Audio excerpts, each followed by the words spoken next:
Buen día, ¿cómo están? ¿Cómo andan? El 10 de diciembre va a comenzar la segunda mitad del mandato de Javier Milei con una configuración novedosa que, si bien no es la primera vez que sucede, ya vamos a volver sobre eso más tarde, sí indica, bueno, una novedad en el marco de este proceso político, que es que el peronismo no va a tener la primera minoría en la Cámara de Diputados y va a estar lejos de la mayoría en el Senado, solo controla un puñado de provincias y ni siquiera encuentra en otras instituciones como la CGT la fortaleza para ejercer una oposición efectiva a las políticas de gobierno. El mismo presidente que había asumido en el año 2023 dándole la espalda al Palacio Legislativo, ayer asistió como un espectador más a la jura de los nuevos legisladores y la comparación de esas dos imágenes es un resumen perfecto de la relación de Milei con las instituciones democráticas y republicanas en general. Cuando les sirven se monta sobre la legitimidad que otorgan para explotar ese poder, cuando no les sirven las ignora o las denuncia. Pasa con las elecciones, cuando las gana dicen mira qué popular que soy, cuando las pierde dice hubo fraude o hubo clientelismo o lo que fuere. Pasa también con el Congreso. Si tiene mayoría, mira qué lindo el Congreso. Si tiene minoría, son unas ratas, son ensobrados, etc. En la vida en general, en la política en particular y en la Argentina, más que en ningún otro lado, los triunfos nunca son definitivos, pero algunas derrotas sí pueden serlo. Y como hemos dicho acá muchas veces, y lo reiteramos, más allá de sus fortalezas circunstanciales, el gobierno de Milei es estructuralmente frágil. Todo puede derrumbarse tan rápido como se construyó de la noche a la mañana, ya sea ahora, en 2 años, en 6 años o en 10 años. Hay un componente estructural de fragilidad que lo acompaña, que es que está apoyado ese poder en dólares prestados, dólares que no tiene, dólares que no son genuinos, y en represión, en violencia y en ajuste, que son cosas que pueden ser toleradas durante un tiempo, pero siempre encuentran su punto de resistencia. La novedad, en todo caso, es que las cartas ahora están todas en manos de Milei. Ya no tiene excusas Milei si los resultados siguen sin acompañarlo. Y esto es algo que él mismo decía anoche en el discurso que dio. Dijo, bueno, ahora tenemos la fuerza para ir hasta el hueso. Bueno, todo lo que no sea un éxito deberá entonces hacerse cargo de él. Pero escuchémoslo.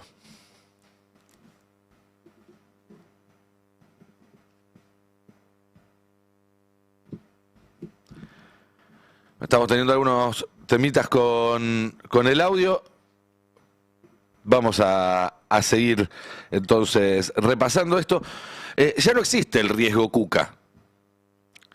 Y esto es algo que también dijo Milei. La oposición dura quedó reducida a una expresión que no solamente es minoritaria ahora, sino que también está desordenada, que tiene más expectativas puestas en el desgaste natural del gobierno que en sus propios éxitos.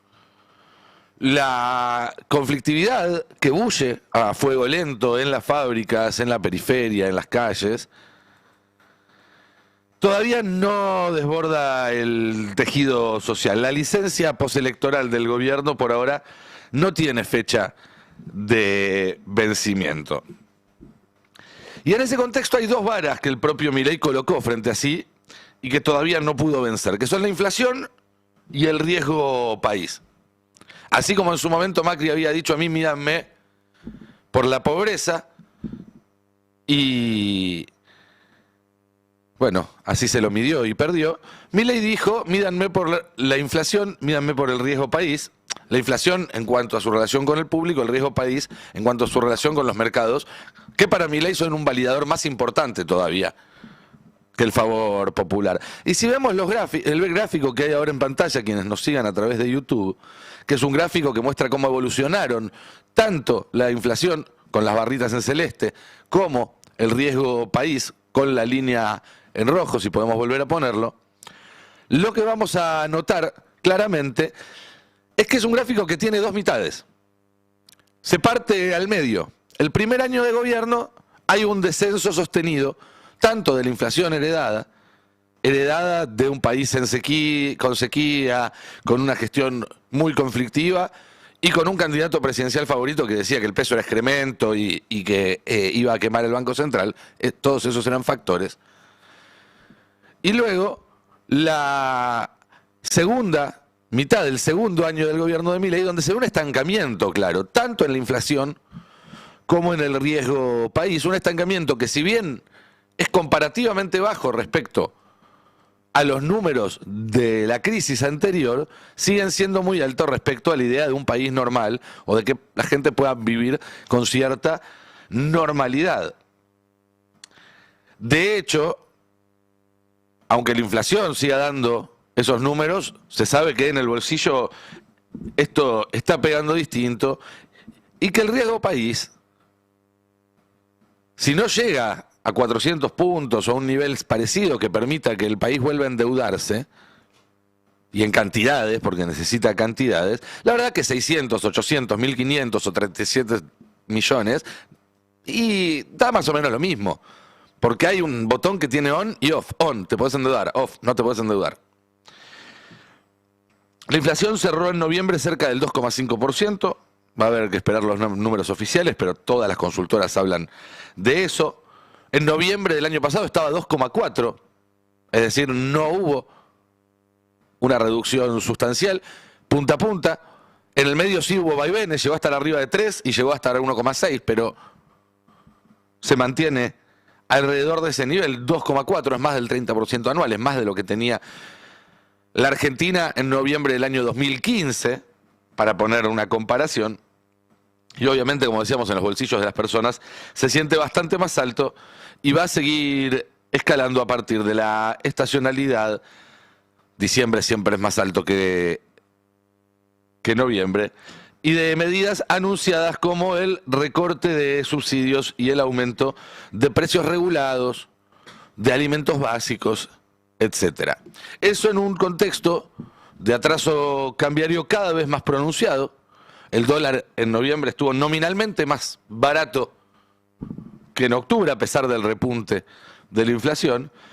Y eso vuelve a introducir en el escenario la idea de que tarde o temprano va a haber algún tipo de devaluación abrupta. Caputo insiste con las bandas, que en realidad ya a esta altura del partido no son bandas, es una remake del Crawling Peg que ya fracasó, porque la banda de abajo dejó de existir y porque el dólar va pegado a la banda de arriba. Eso también presiona la inflación. Y la única receta que sigue teniendo el gobierno para sostener los precios es la recesión y la caída del poder adquisitivo de los trabajadores. Y eso tiene como consecuencia que a 2 años de que asumió Milei sigue cayendo el consumo, sigue cayendo la cantidad de empresas, sigue cayendo la cantidad de empleo, sigue cayendo la cantidad o la calidad también de ese empleo y la industrialización. Hoy hay una nota extraordinaria en el Destape que da cuenta de que más del 10% de las pymes podría cerrar antes de fin de año. Eso escribe Eugenia Rodríguez. El 60%, más de la mitad de las pymes, está operando sin rentabilidad y un cuarto pierde dinero. Los costos suben más que los precios, las ventas no se recuperan, el sector alerta que sin un cambio en el plan económico el deterioro será irreversible. Irreversible. Estamos hablando de un cataclismo. Estamos hablando de cifras que no tiene Ucrania en el medio de una guerra. Estamos hablando de cifras que suelen corresponderse a una, no sé, catástrofe natural, no a una mala gestión. Ese es el nivel de la destrucción de Milei y de Caputo. Y en cuanto al riesgo país, decíamos, el ministro de Economía lleva 2 años tratando de llevarlo a la zona de 400 puntos, porque supuestamente eso reabriría el acceso a los mercados.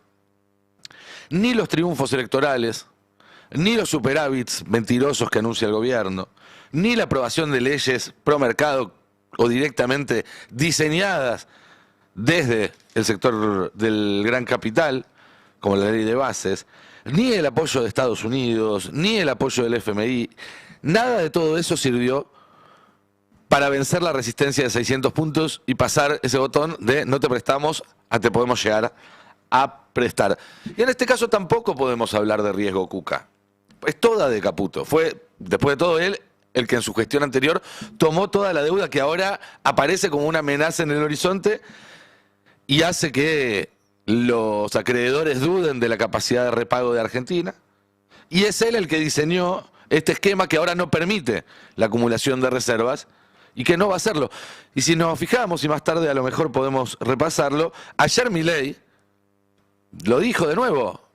Mi diferencia con Macri es que Macri se endeudó para sostener el superávit. Bueno, le preguntaría quién era el ministro de Finanzas que se endeudó en ese momento. Y el propio Toto Caputo, lo vimos ayer, diciendo, miren, yo no voy a acumular reservas. No les gusta, mala suerte, pero yo no voy a acumular reservas. Bueno, listo, se acabó el riesgo Cuca, ya no hay más. Es posible que, gracias a la inercia electoral, el gobierno consiga aprobar durante el verano muchas de las reformas que se propone enviar al Congreso. Pero más allá de eso, Milei está dejando pasar esta segunda inesperada luna de miel, si no con la sociedad, al menos con el establishment, sin resolver las cuestiones de fondo que lo llevaron al borde del precipicio hace apenas un mes y medio. Y el ímpetu renovado no logra disimular que esa fragilidad inherente sigue allí, apenas un puñado de malas noticias o malas decisiones de la catástrofe. Y cuando eso pase no van a tener quien echarle la culpa, la responsabilidad va a ser enteramente suya. Para concluir quería agregar un detalle, porque hay dos datos que se hablaron mucho en estos días y quería detenerme sobre ellos. Uno tiene que ver con un informe de Barclays, que es uno de los bancos más grandes del mundo, que dice que hoy hay menos reservas en el Banco Central que cuando asumió Milei.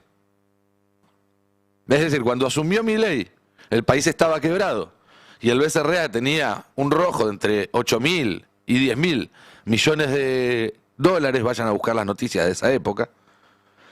Después de eso metieron una bruta devaluación, plancharon el gasto público, plancharon los salarios, plancharon las jubilaciones, destruyeron cientos de miles de empresas, destruyeron cientos de miles de puestos de trabajo, entregaron el país con un moño, renovaron el swap por China por 5.000 millones de dólares más, se llevaron el oro 5.000 millones de dólares más, hicieron un repo 5.000 millones de dólares más, arreglaron 20.000 millones de dólares más con el Fondo Monetario Internacional, 10.000 millones de dólares más con los fondos del Banco Mundial, del BID, de la CAF, etcétera. Bajaron las retenciones para que la cerealera liquiden 7.000 millones de dólares más. Fueron a Washington a pedir la escupidera, Bessent andás a ver cuánta plata puso, y acá estamos con un rojo de más de 16.000 millones de dólares, el doble prácticamente del que había cuando asumió Javier Milei. No lo digo yo, lo dice Barclays, uno de los bancos más importantes del mundo. Ese es un dato que debería llamar bastante la atención. No lo vi en la tapa de los diarios hoy. Y lo otro es algo que quería discutir, porque salieron desde el gobierno a decir, primero, una burrada total. Es la primera vez en la historia que el peronismo no tiene la mayoría en la Cámara de Diputados. Después lo corrigieron, y decir, la primera vez desde 1989. Sigue siendo una burrada total, chicos. Está ahí quizás el tuit de La Derecha Diario, donde justamente dan esos datos. Ahí está el bloque con mayoría de diputados, primera minoría de la Cámara de Senadores. Histórico, la Libertad Avanza de Milei consiguió desterrar al peronismo como primera minoría en la Cámara de Diputados por primera vez desde el 89. Mentira, como prácticamente todo lo que se publica en ese pasquín. Miren, quiero que repasemos. Ahí ellos dan un detalle, armaron una tablita que yo no sé si se las hizo ChatGPT, la versión que no pagan, o si directamente pusieron a alguien a mentir, porque esos datos que dan ahí son directamente falsos. Los invito a repasar las instancias en las cuales el peronismo no tuvo ni la mayoría ni la primera minoría en la Cámara de Diputados. No sé si tenemos ahí. La primera es en 1983, cuando gana Raúl Alfonsín, se elige todo el Congreso, además porque estaba cerrado por la dictadura, el ganador se lleva la mayoría absoluta, 129 justos para tener el quórum. 1900, siguiente placa, 85, gana la primera elección de medio término. En esa época había 2 porque eran mandatos de 6 años. Y consigue aumentar en 130 diputados solamente la UCR. Siguiente, 1987, pierde la elección, pero aún así la UCR, con 118 diputados, era la primera minoría contra 108 solamente del bloque del PJ. Pero hasta ahí, dijimos, lo corrigieron, porque ellos dijeron desde 1989. Bueno, 1999, Alianza gana de la Rúa, 131 diputados propios, mayoría absoluta, quórum propio. 2 años más tarde se la estaban poniendo de recontra sombrero. Les aviso por si se perdieron ese capítulo. 2017. Cambiemos. Primera minoría, 108 votos contra 65. Muy lejos del segundo, del PJ. 2 años más tarde también se la pusieron de sombrero. Y en el Senado, donde el peronismo mantiene la primera minoría, es cierto que algunas veces circunstancialmente se pudieron armar interbloques que terminaron imponiéndose. Pasó en el 2017, pasó brevemente también durante este mandato. Bueno, cada vez que sucedió eso fueron equilibrios que duraron poco tiempo. No digo que vayan a durar poco tiempo de nuevo esta vez, está todo por verse. Lo que digo es que las cosas son más frágiles de lo que parecen y que ya se acabó el riesgo Cuca, ya se acabaron las excusas. A partir de ahora la cuenta va toda a la mesa de Javier Milei. Buen día, ¿cómo están compañeros? ¿Todo bien? Buenos días. Diego, ¿coincidís un poco con esta idea de que Milei, bueno, él mismo lo dijo